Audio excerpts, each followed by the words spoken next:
지난주에 이어서 요한복음 17장 강의합니다. 요한복음 17장은 주님이 십자가를 지시기 전에 마지막으로 남겨두고 갈 제자와 그의 죽음을 통해서 세워지게 될 교회와 또 성도들을 위한 마지막 대제사장적인 기도입니다.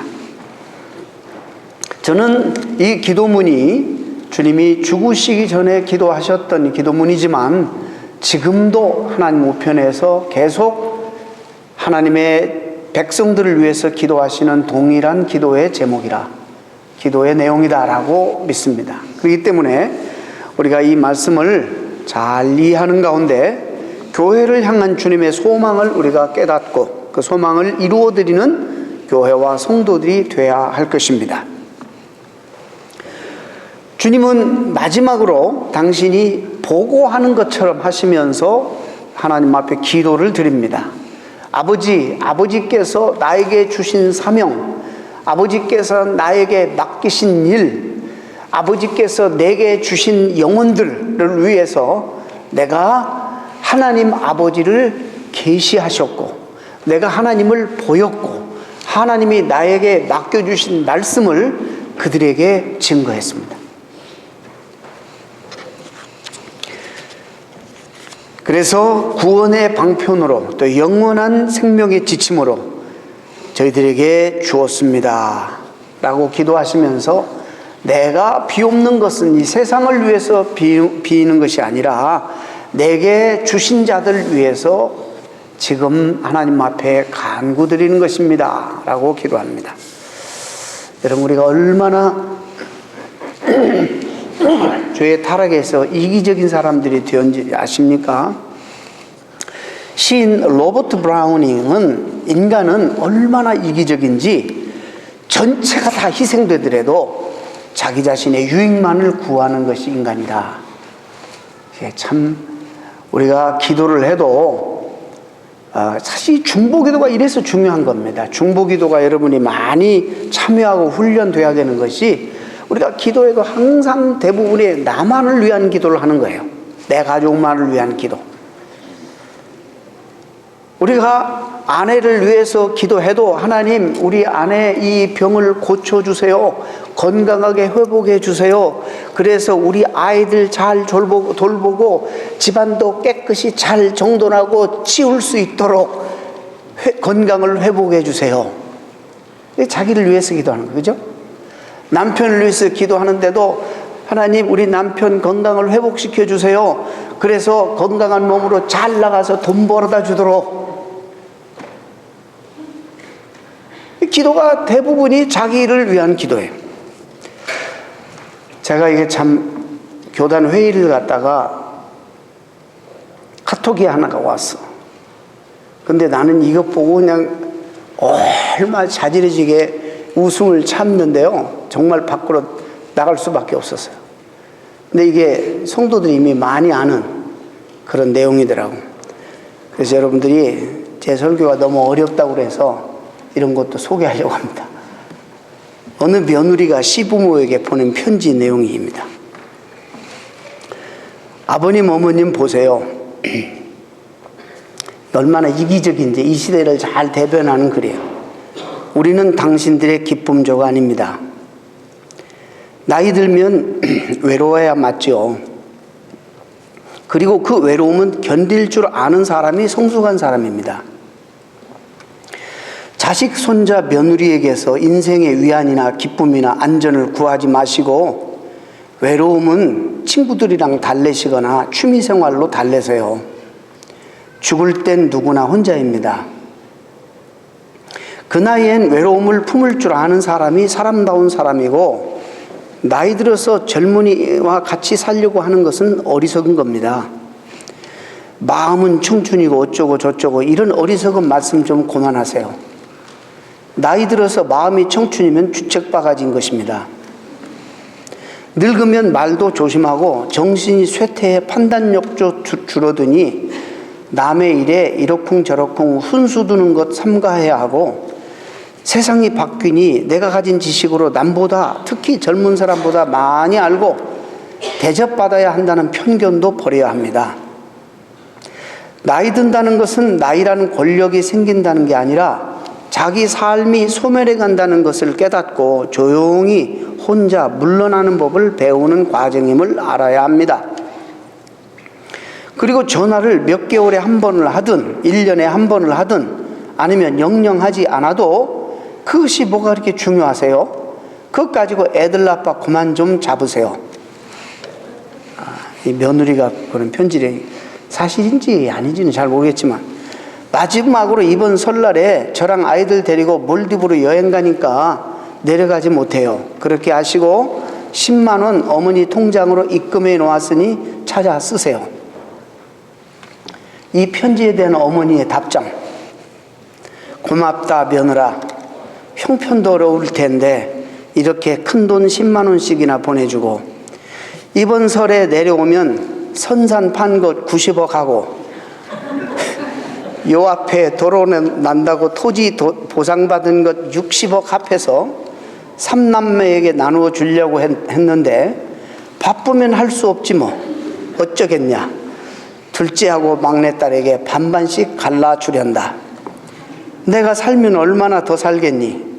여행이나 잘 다녀와라.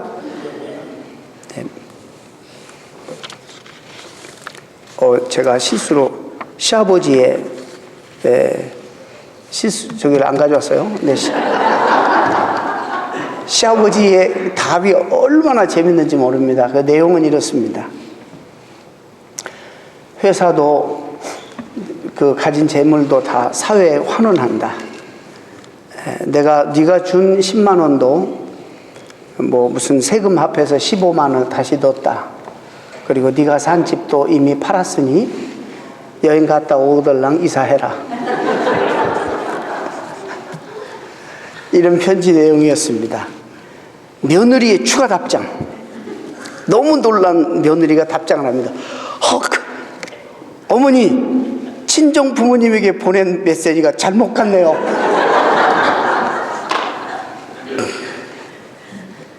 친정에는 몰디브 간다고 하고서 연휴 내내 시댁에 있으려고 했거든요. 헤헤헤헤.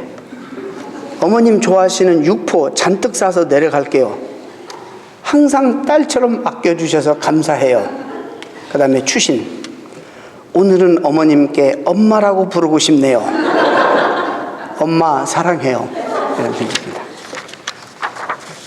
이게 여러분 다 웃고 이게 실제는 아닐 것 같아요. 이런 며느리가 세상에 어디 있습니까? 많은 우리가 많이 공감하는 거예요. 이 시대가 이렇게 이기적인 시대가 되었고 나만 아는 시대가 되었어요. 여러분이 웃고 공감하는 이유는 바로 이 내용이 나는 아닐지 몰라도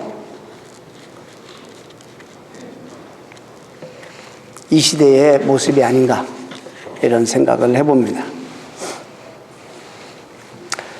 이렇게 기도마저도 나만을 위해서 하는 그런 그리스도인들. 근데 요한복음 17장에 보면 주님은 전체, 물론 자신을 위해서 기도한 거 하나 있어요. 1절에 하나님, 그것도 하나님의 그 죽음을 통해서 하나님을 영화롭게 하기 위해서 자기를 영화롭게 해달라고 기도하는 거예요. 전체가 다 주님은 우리를 위한 기도예요. 제자들을 위한 기도, 교회를 위한 기도, 남기고 갈 성도들을 위한 기도를 하셨습니다. 세상 중에서 나에게 주신 사람들에게 내가 아버지의 이름을 나타내었습니다. 저희는 아버지의 것이었는데 이제 내게 주셨으며 저희는 아버지의 말씀을 이제 그래서 지키게 되었습니다. 이 기도 가운데 대단히 중요한 신학이 담겨져 있습니다. 그들은 하나님께 속했던 자들이었는데 죄로 말미암아 죽어서 하나님으로부터 분리돼서 떠나버린 자들을 하나님이 나에게 다시 주셨습니다. 그래서 나에게 주셔서 이들을 다시 살리고 하나님을 계시하고 하나님의 영원한 말씀을 그들에게 주었습니다. 라는 그런 내용의 기도입니다. 실제로 우리 모든 사람들이 이런 과정을 통해서 하나님을 알게 되고 구원을 경험하게 됩니다. 우리 모두는 다 하나님에 의해서 창조되었습니다. 그에 의해서 피조되지 않은 것이 하나도 없습니다. 요한복음 1장 3절에 만물이 그로 말미암아 지은 바 되었으니 지은 것이 하나도 그가 없이는 된 것이 없느니라. 그래서 이 모든 만물이, 우리 교단에서 이 팜플렛 하나가 나왔는데, 이 모든 것이 다 그의 것이다 라는 그런 팜플렛입니다. 맞습니다. 만물이 다 그에게 속해 있는 것입니다. 특히 그 가운데, 피조물 가운데 하나님의 형상대로 창조된 우리 인간들을 하나님이 얼마나 사랑하셨습니까? 그 인간들을 통해서 하나님이 이 모든 만물을 하나님을 대신해서 다스리고 지배하고 정복하라고 특권을 주셨습니다. 그런데 인간들은 이런 엄청난 축복과 은총과 특권을 저버리고 하나님이 되려고 하는, 하나님에 반역하는 그런 죄를 저지름으로 말미암아 영광스러운 하나님의 존전 앞에서 쫓겨나게 되었고, 그 죄로 말미암아 이 세상은 더럽고 추잡하게 오염되게 되었습니다. 죄로 말미암아 오염되고 타락한 인간과 이 세상을 구원하기 위해서 하나님이 스스로 인간의 몸을 입고 오신 분이 바로 예수 그리스도이십니다. 오셔서 보이지 않는 하나님을 친히 예수 그리스도께서 보여주셨습니다. 오늘 분명히 그렇게 얘기합니다. 또 십자가 사건을 통해서 죄의 문제를 다 해결해 주셨습니다. 에베소서 바울이 이렇게 고백합니다. 죽은 자들 가운데서 다시 살리시고 모든 정사와 권세와 능력과 주관하는 자와 이 세상뿐만 아니라 모든 세상에 일컫는 모든 이름 위에 뛰어나게 하시고 만물을 그 발 아래 복종하게 하시고 그를 만물 위에 교회 머리로 두셨습니다. 교회는 그의 몸이니 만물 안에서 만물을 충만케 하시는 자의 충만이니라. 하나님 아버지께서 예수 그리스도에게 하늘과 땅의 모든 권세를 다 주셨다는 것입니다. 원래 이 모든 세상과 우리 모두가 다 하나님께 속해 있었는데 우리는 다 죄로 말미암아 죽게 되었습니다. 그래서 우리 스스로가 어떤 반응도 할 수 없고 우리 스스로가 하나님 앞에 나갈 수도 없을 뿐만 아니라 이 세상은 더럽혀지고 오염되고 타락해서 쓸모없게 되었습니다. 그런데 이 세상을 보시기에 심히 좋았다라고 기뻐하셨던 그 하나님의 최초 창조 때의 그 아름다운 영광을 회복하시기 위하여 인간은 스스로 구원할 수 없고 인간 스스로 회복될 수 없기에 하나님이 스스로 인간의 몸을 입고 이 땅에 오셨어요. 바로 그분이 예수 그리스도십니다. 여러분, 원래 우리는 하나님의 것이었는데 이제 예수님에 의해서 우리는 살림을 받았습니다. 죽었던 우리가 어떻게 반응합니까? 반응할 수가 없습니다. 전적으로 무능하고 무기력하고 죽은 자는 반응할 수가 없습니다. 신학적으로 대단히 중요한 겁니다. 우리는 우리 스스로 하나님을 선택할 수도 하나님 앞에 나아갈 수도 없는 그런 존재였습니다. 성경이 그것을 계속 이야기하고 있습니다. 선택은 하나님 편에서 하신 것이지 우리가 선택한 게 아닙니다. 우리가 어떻게 선택해요? 죄로 말미암아 죽었는데, 영적으로 죽었는데, 마치 죽은 흙으로 빚어 인간을 생기를 불어넣어서 생명으로 만드신 하나님처럼 죽은 영혼들을 살리시는 분은 예수 그리스도십니다. 여러분, 세상 중에서 특히 내게 주신 사람들, 우리 인간들 쪽에서 하나님을 택하고 계속 하나님을 우리가 붙잡고 있는 것처럼 생각할 수밖에 없어요. 우리는 제한됐기 때문에 생각이. 그런데요, 성경에도 그래요. 하나님이, 우리가 하나님을 알기 전에 먼저 하나님이 우리를 아셨어요. 주 예수 내가 알기 전 날 먼저 사랑했네. 주님이 먼저 나를 사랑하고 계셨어요. 내가 그분을 알기 전, 내가 그분을 선택하기 전 주 예수께서 나를 미리 아시고 나를 먼저 사랑하시고 하나님의 때에 나를 부르셔서 선택하시고 붙잡으신 거예요. 하나님 편에서. 우리가 볼 때는 우리 입장에서 우리가 한 것 같아. 어느 누구도 성경이 그렇게 말해요. 나를 보내신 아버지께서 나에게 이끌지 아니하시면 아무라도 나에게 올 수 없다. 분명하게 주님이 선언했어. 단순히 우리의 구원은 하나님의 사랑과 하나님의 위대한 의도 그리고 하나님의 소유권에 의해서 되어진 것입니다. 우리는 감사할 수밖에 없습니다. 우리 입장에서는 어느 날 몇 시에 내가 선택해서 주면 내가 영접하고 내가 한 것 같지만 하나님께서 그분의 영으로 말미암아 이 모든 과정 단계를 통해서 우리가 한 것 같지만 그 배후에서 하나님이 다 역사하셔서 하나님이 우리로 하여금 이해시키시고 믿게 하시고 선택하게 하나님이 만드신 겁니다. 성경은 분명히 하나님이 우리를 선택하셨다고 말씀합니다. 오늘 그래서 또 우리에게 하나님이 나에게 맡겨주신 그 말씀을, 영원한 말씀을, 구원의 방편인 말씀을, 그리고 영원한 진리의 지침을 내가 그들에게 가르쳤습니다. 하나님 말씀을 듣고 그 다음에 이해하고 그들이 말씀을 지키게 되었다, 이렇게 고백합니다. 지키다라는 말을 문자적으로는 기울이다, 주의를 기울이다 라고 해석할 수 있지만 여기에서 원어적인 지키다라는 말씀의 의미는 말씀을 먼저 듣고 그 다음에 이해하고 순종하여서 결국에 그들의 삶의 변화를 가져오는 모든 전체 과정을 의미하는 것입니다. 이것을 다시 8절에서 6절에서 하신 말씀 8절에서 상세하게 또 말씀합니다. 주님 오셔서 하나님을 가르침으로 삶으로 계시하셨습니다. 하나님을 본래 본 사람이 없지만은, 요한복음 1장에 하나님을 본래 본 사람이 없지만은 독생하신 하나님이 나타나셨느니라.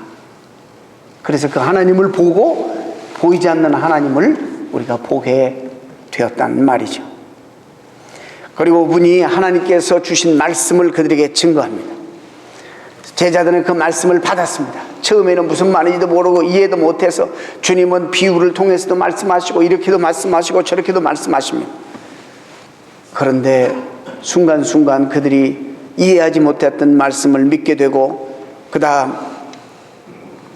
오늘 본문에 보니까 이분이 보통 분이 아니라 하나님으로부터 보냄을 받은 하나님이시라는 사실을 그들이 알게 되었다. 성령이 여러분 물론 이렇게 강림하시기 전에 성령이 안 계셨을까요? 구약에는 성령이 없습니까? 이 모든 속에 성령의 역사가 있습니다. 물론 지금은 불완전하고 겁쟁이들이라 예수 그리스도가 십자가에 달려 돌아가실 때 다 도망가고 나중에 이들이 성령으로 말미암아 놀라운 그런 변화가 일어나죠. 담대해지고. 그러나 그 전에 성령이 없으셨을까요? 하나님께서 말씀을 죄에 타락한 사람들을 구원하기 위한 도구와 방편으로 사용하신다는 것을 성경은 수없이 말합니다. 히브리 기자는 하나님의 말씀은 살았고 운동력이 있어서 좌우에 날선 어떤 검보다 예리하여 혼과 영을 찔러 쪼개기까지 하고 또 마음의 생각과 뜻을 감찰하신다 그랬어요. 여러분, 사람의 말과 하나님의 말을 크게 구별해야 합니다. 요즘에 한국교회가 너무 타락하고 한국교회가 너무 본질에서 벗어나고 이러니까 어떤 운동이 일어나냐면 과거에는 이 강단에서 설교하는 이 설교가 전부 하나님 말씀이라고만 그렇게 주장하고 받았습니다. 그거 옳은 거예요.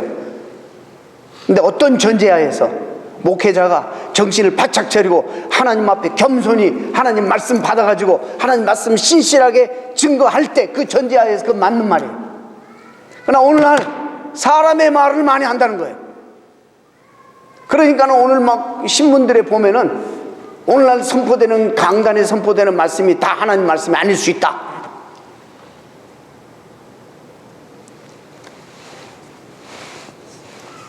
얼마나 두려운 말인지 몰라요.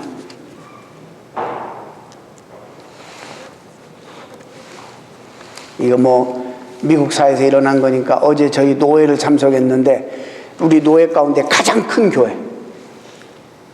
교회입니다. 미니스트리 쉐어를 교단에 1년에 20몇만 불을 내요.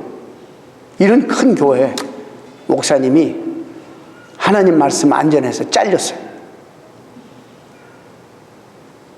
좀 그런 것들이 있어야 돼.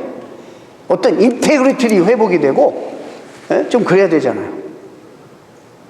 이것도 한두 번이 아니라 계속 오래 이렇게 지속되고, 남의 설교만 이렇게 가서 카페 가지고 그대로 전하고, 이게 들통이 나가지고 교회 카운슬에서 잘랐어. 참 고통스러운 순간이에요.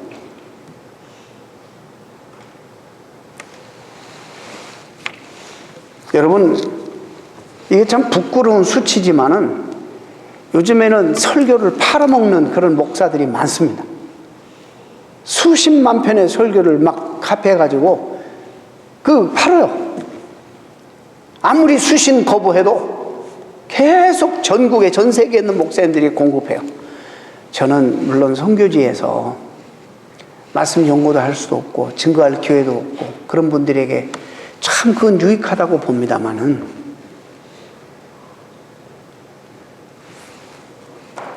루터가 이렇게 말합니다.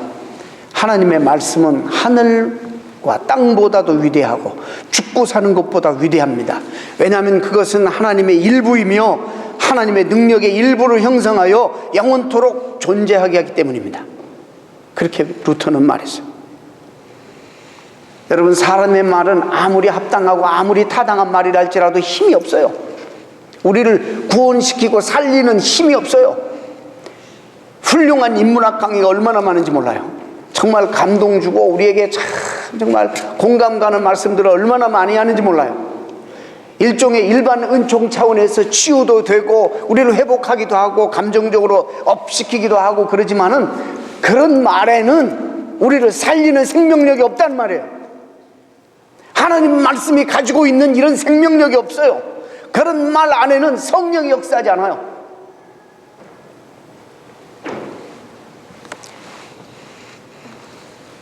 하나님의 말씀은 사람의 말과 그래서 다른 것입니다. 베드로도 너희가 거듭난 것이 썩어질 씨로 된 것이 아니요 썩지 아니할 씨로 된 것이니 하나님의 살아있고 항상 있는 말씀으로 되었느니라. 여러분, 한 사람의 회심은 단순한 설득의 문제가 아니라고 봅니다. 단순한 설득의 문제를 훨씬 뛰어넘는 어떤 위대한 능력이 깔려 있어요. 그 밑에 구원을 위해서 필요한 것이 설득이라면 인간의 말로 얼마든지 사람을 구원할 수 있어요. 인간의 논증으로 그걸 통해서 많은 사람을 얻을 수 있을 것입니다. 그러나 인간의 설득으로, 인간의 논증으로 한 사람도 구원할 수 없습니다. 하나님이 개입하지 않으면, 하나님의 능력이 개입하지 않으면. 한 영혼이 죽었다가 살아나는 것이 이게 부활 사건 아닙니까? 이런 기적이 어디 있습니까? 이건 하나님만이 하실 수 있는 일, 생명을 살리는 일은. 물론 하나님이 설득하는 일, 그런 논증 이런 것들을 도구로 사용하실 수 있지만, 그러나 하나님의 말씀만이 이를 행하실 수 있는 거예요. 이거는 놀라운, 그래서 제가 말씀드리죠. 내가 죽었다가 살아나서 하나님께 반응하고 예배하는 이 사건은 홍해가 갈라지는 사건보다 더 위대한 사건이다. 적어도 나에게 우주적인 사건이에요. 내가 몰랐다가 예수님을 알게 된 사건, 죽었다가 살아난 사건, 하나님을 나의 아버지로 내가 예배하고 찬양하고 섬긴다는 것은, 이보다 위대한 사건은 이 생애 가운데 없는 거예요.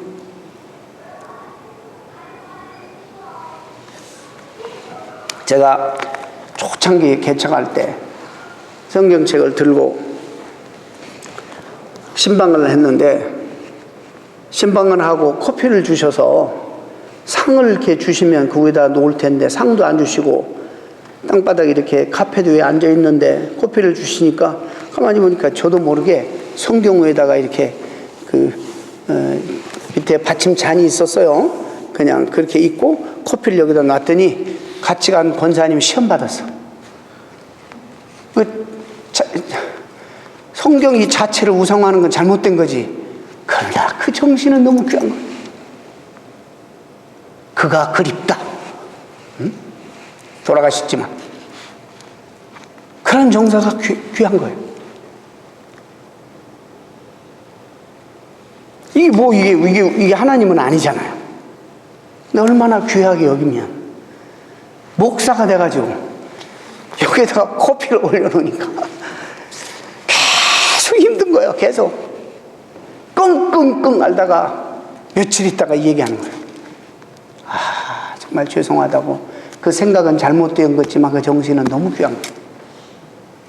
오늘날 성도들은 지퍼까지 써가지고 먼지 털어서 주일날 트렁크에서 꺼내오. 이런 성도들에 비해서 얼마나 그 정신이 귀한. 여러분,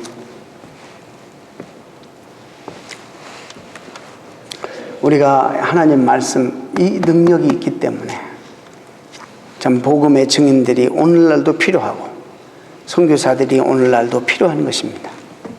그래서 주님이 이렇게 말씀하세요.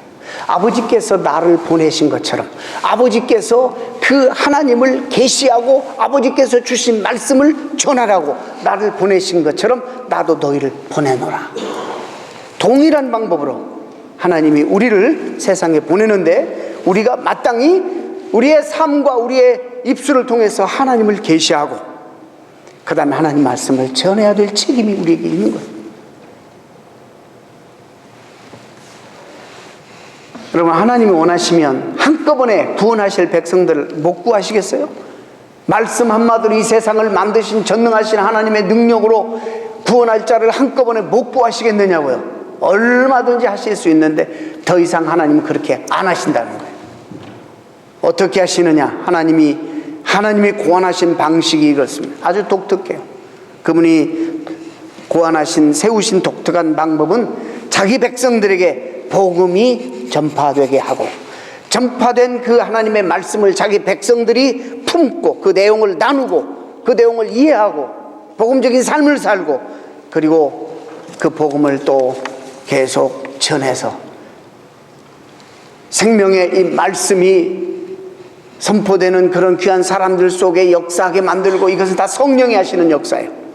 심령 속에 성령이 이 말씀을 적용하고 이해하게 하시고, 그래서 구원의 역사가 일어나도록 그렇게 하나님이 고안하셨어요. 그렇기 때문에 이 위대한 일을 위해서 우리가 해야 할 몫이 있는 거예요. 사도 바울은 분명히 말하잖아요. 하나님 말씀은, 믿음은 어떻게 생겨요? 들음에서 나며 들음은 하나님의 말씀으로 말미암느니라. 그런데 가서 전파하는 자가 없이 어떻게 들을 수 있겠는가? 이렇게 탄원하죠. 이것이 우리가 해야 할 몫입니다. 저와 여러분이 감당해야 될 몫. 우리 이 세상에서 하나님 아버지께서 예수 그리스도 땅에 보내신 것처럼, 그래서 주님이 고백하죠. 하나님 나에게 맡기신 사명, 하나님을 계시하고 하나님을 보이고 하나님 나에게 맡기신 말씀을 그대로 가리켜서 이들이 지금 지키고 있습니다. 내가 아버지가 나를 보내신 것처럼 너희도 세상에 보내노라. 이제 우리가 해야 할 사명이에요. 1863년 중국의 토마스 선교사, 사실 이 토마스 선교사는 한국에 오기 전에 중국 선교사로 파송된 사람입니다.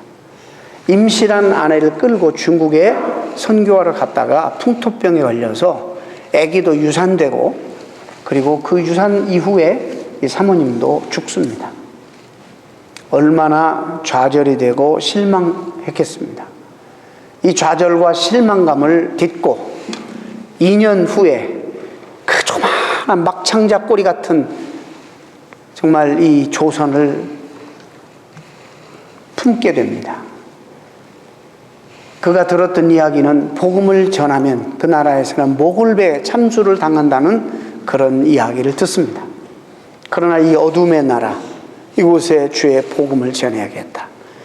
하나님의, 이미 중국에서 여러분 한국이 선교가 성공하게 된 것은 복음의 성경이 먼저 번역되어서 들어갔기 때문입니다. 성경을 가지고 2년 후에 제르만 셔먼호를 타고 1866년에 대동강변에 도착합니다. 그러나 외세를 배척했던 그것은 조선 당국의 지침에 따라 군졸들에 의해서 엄청난 그런 공격을 받게 되고, 이 배는 이제 불타게 되고 화염에 휩싸여서 너무 다급한 이 토마스는 성경을 들고 가판 위로 올라가 성경을 팍 대동강변에 뿌립니다. 던집니다. 너무 안타깝습니다. 그래서 나중에는 이제는 뛰어내려서 성경을 들고 이제 대동강변으로 올라갑니다. 그래서 대동강변으로 올라가서 성경을 전해 자기를 죽이려고 하는 그런 사람에게 이 성경을 전해줍니다. 박춘권에게 그때 군졸 가운데서 아마 지금으로 말하면 소대장 정도 됐겠죠. 중대장이든지 지휘관에게 성경을 전하려고 합니다마는 거절당합니다. 그리고 최후의 기도를 드린 후에 그는 그 현장에서 목베어 죽임을 당합니다. 그가 죽기 전 12살짜리 어린 소년 최치량이라는 소년에게 성경 3권을 줍니다. 죽기 전에 이 어린 12살 최치량에게 성경을 주는데, 최치량이가 그 성경을 들고 푸른 문서이지 않습니까? 너무 겁이 나서 이걸 가지고 평양 연무주사 박영식에게 건너줍니다. 난 그때 그 직책이 뭔지를 모르지만 지방 무슨 관리였겠죠. 연무주사 박영식은 이 책을 가지고 보니까 생전 보지도 못했던 그런 고급스러운 종이에요. 응? 그래서 이거를 쫙쫙 뜯어가지고 자기 집에 고급스럽게 이걸 가지고 뭘 하는 줄 아세요? 도배를 합니다. 도배. 성경을 다 찢어서 자기 집에 도배해요. 옆에도 성경, 위도 성경. 근데 무슨 말인지는 모르지만 이쪽 봐도 하나님이 세상을 이처럼 사랑하사 독생자를 주셨으니 이런 저를 믿는 자는, 이쪽 보면 내가 진실로 너에게 이르는 내 말을 듣고 또 나 보내신 이를 믿는 자는 영생을 얻었고 심판에 이르지 아니하나니, 이런 말씀. 이쪽 보니 사람이 한 번 죽는 것은 정하신 채 그 후에는 심판이 따르리니, 이쪽 보면 하나님이 이 세상을 창조하셨다 그러고, 또 이쪽 보면 심판에 대해 얘기하고, 무슨 말인지를 몰라. 도배를 했어요. 근데 참 하나님이, 여러분 보세요. 배후의 역사 가운데 보이지 않게 하나님이 역사를 합니다. 최치량이는 그냥 푸른 문서인지 알고 갖다 줘 버려버렸는데 이 소년이 잘합니다. 돈을 많이 벌어서 보기 좋은 집을 샀는데, 바로 어떤 집을 샀느냐면 바로 그 집을 사는 거예요. 어떤 집이요? 박영식 도배한 집을 사요. 그 집이 컸나 봐. 그래서 이제 이 사람은 장사꾼이니까 이걸 가지고 여관을 차립니다. 여관을 차려. 근데 하나님의 섭리가 또 기가 막힌 게, 그 여관에 평양 선교를 위해서 선교사 둘이 도착했는데 그 선교사가 그 여관에서 묵게 되는데 마페 선교사가 거기에 묵게 돼요. 그리고 그레함 리 선교사가 그것에 묵게 됩니다. 보니까 도배한 것이 다 성경이야. 그래서 최치량 주인을 불러서 물어요. 이 사람이 마치 간닥의 내시처럼 자기가 이사야를 읽고 있지만 무슨 말씀인지 모르잖아요. 하나님이 누굴 보내요? 빌립을 보내서 마루에 타서 이게 예수 그리스도인 것을 설명하니 그가 그때 담대하게 죄를 회개하고 세례받잖아요. 그 내용의 의미를 모르고 있던 최치량에게 마페 선교사가 예수 그리스도의 복음을 전합니다. 의미가 깨달아지면서, 하나님 말씀이 그동안 역사에서 깨달아지면서 하나님 앞에 회개하고 세례받습니다. 이 사람만 이거 봤어요? 이 원주인 박영식도 이거 많이 봤을 거 아니에요. 이 사람에게도 증거합니다. 그게 그 말이야? 이 사람도 와서 회개하고 세례받습니다. 이것이 바로 평양의 최초의 교회가 됩니다. 놀랍죠? 이 교회 이름은 널다리 꼴교회입니다. 널다리 꼴교회. 그 서양 선교사가 왔으니까 이제 종을 하나를 매달아 놨는데 예배 드릴 때마다 종을 땡땡 치니까 이 종소리를 들을 때마다 이 토마스 선교사를 죽인 이 박충권이라는 사람이 견딜 수 없는 거예요. 죄책감에 사로잡혀서. 참 하나님의 역사 보세요. 이게 사람이 하는 게 아니란 말입니다. 이 박충권이 너무너무 고민한 나머지 선교사님이 와 계신다. 이 모든 그때 뿌렸던 그 성경의 의미를 아시는 선교사님이 계신다. 그가 우리나라를 위해서 복음을 위해서 피를 뿌리고 죽었다는 사실을 알고 이제 죄책감에 사로잡힌 이 박충곤은 마페 선교사에게 찾아가서 진심으로 회심합니다. 제가 잘못했다고, 괴롭다고, 나를 살려달라고. 하나님의 역사입니다.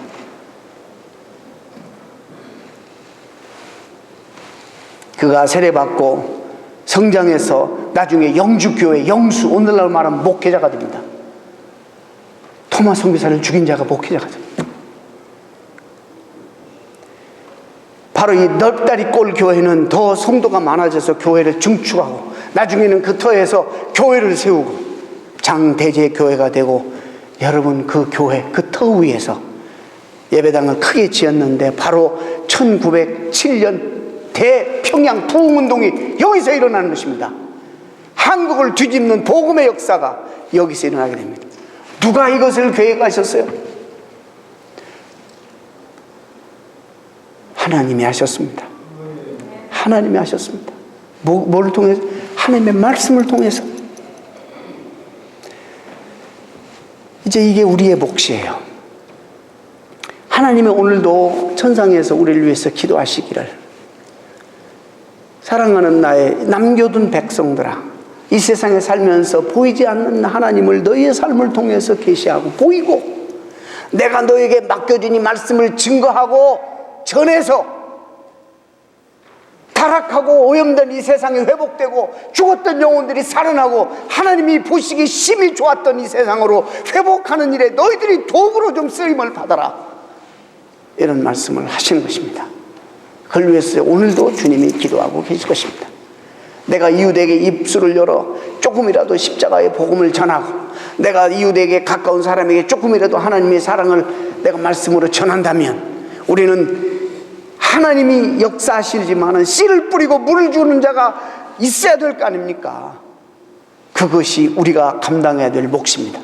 씨 뿌리고 물 주고. 그러나 자라게 하시는 분은 여호와 하나님이십니다. 하나님은 오늘도 이 생명의 역사를 전 세계 우주 가운데 일으키시는데 저와 여러분을 필요로 하신다는 것입니다. 여러분이 안 하셔도 하나님은 하실 수 있지만, 하나님 나를 좀 그 영광스러운 일에 사용해 주옵소서. 좀 꼽사리 좀 껴주십시오. 이런 기도가 우리에게 있어야 될 줄로 믿습니다. 한평생 살다가 어쩌고 저쩌고 어영부영하니까 나이가 이렇게 먹고, 또 정신 차리자면 또 이렇게 가다 보면 세월이 흘러서 우리 그냥 죽어요. 그렇게 허무하게 살다가 죽으면 하나님 앞에 가서 너 뭐하다 왔느냐? 내가 너에게 맡겨준 일들은? 물으시면 여러분 어떻게 대답하실 것인가? 하나님은 직장 다니다 왔습니다. 세탁소 운영하다 왔습니다. 뷰티 서플라이 하다 왔습니다. 크게 그런 말을 듣기를 원하실까? 내가 부족하지만은 하나님, 주님이 나에게 맡기신 일을 정말 내가 게으르고 부족하지만 정말 틈틈이 최선을 다해서 하려고 애썼습니다. 제가 부끄러운 것밖에 없지만은 그래도 그 말씀을 내가 순종했습니다. 이렇게 말해야 되지 않겠습니까? 말씀을 정리합니다. 우리 모두는 다 하나님께 속했습니다. 이제는 우리 모두를 그리스도의 손에 의탁했습니다. 주님이 우리를 살리셨습니다. 이제 성령으로 우리가 살아나고, 성령과 함께 이제 하나님의 나라의 회복과 확장을 위해서 시대에 쓰임받는 이런 교회로, 성도들로 시대의 부름을 받았습니다. 어떻게 살 것인지는 이제 저와 여러분이 고민해야 될 일입니다. 기도하시겠습니다.